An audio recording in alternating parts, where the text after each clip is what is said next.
Well, good morning, everyone.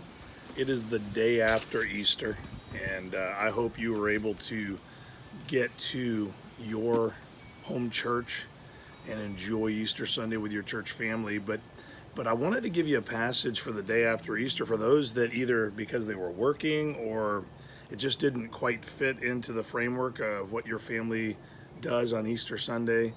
You were not able to be in the house of God for Easter Sunday worship.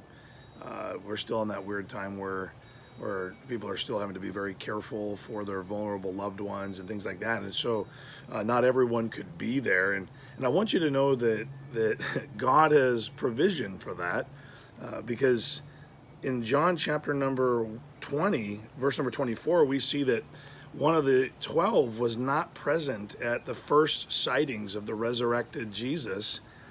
And Jesus handles Thomas in a very specific way to encourage his faith. And so in John chapter number 20, verse number 24, it says, "But Thomas, one of the 12 called Didymus, was not with them when Jesus came." And he goes on, he says, the other disciples therefore said unto him, "We have seen the Lord." But he said unto them, "Except I shall see his hands, except I shall see in his hands the print of the nails, and put my finger in the print of the nails, and thrust my hand into his side, I will not believe." And wow, I mean, Thomas wanted some very specific proofs. Verse number 26 says, "And after 8 days, again the disciples were within, and Thomas with them. Then came Jesus, the doors being shut, and stood in the midst, and said, Peace be unto you. Then said he unto Thomas," so apparently this particular meeting was more for Thomas than anyone else, the one who wasn't able to be a part of the Easter Sunday celebration.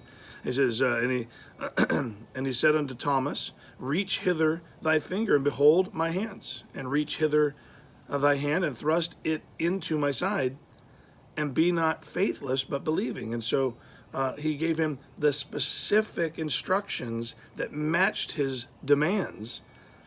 "And Thomas answering and said unto him, My Lord and my God.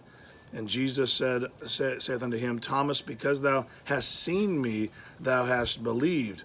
Blessed are they that have not seen and yet have believed."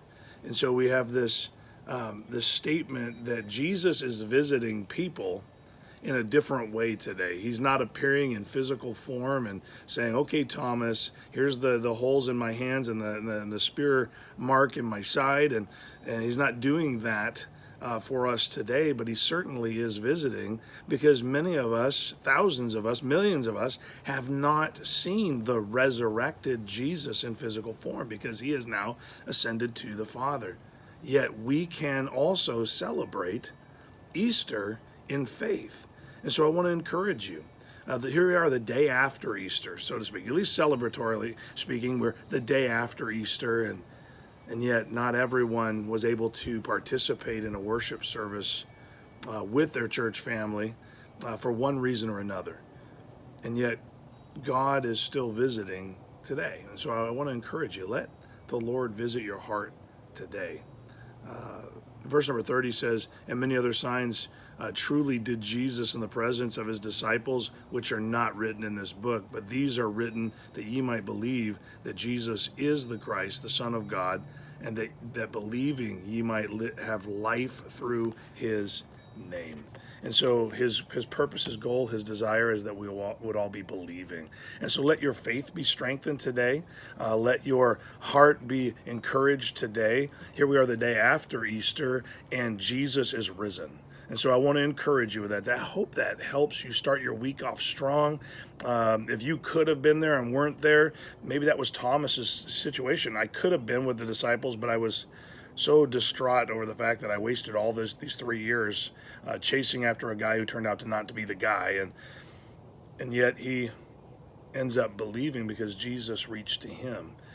Maybe you didn't get to celebrate yesterday in the way that you wanted to for whatever reason. The Lord is still the Lord. He still loves you. He wants to have a strong relationship with you. Let that encourage you today. Have a great day.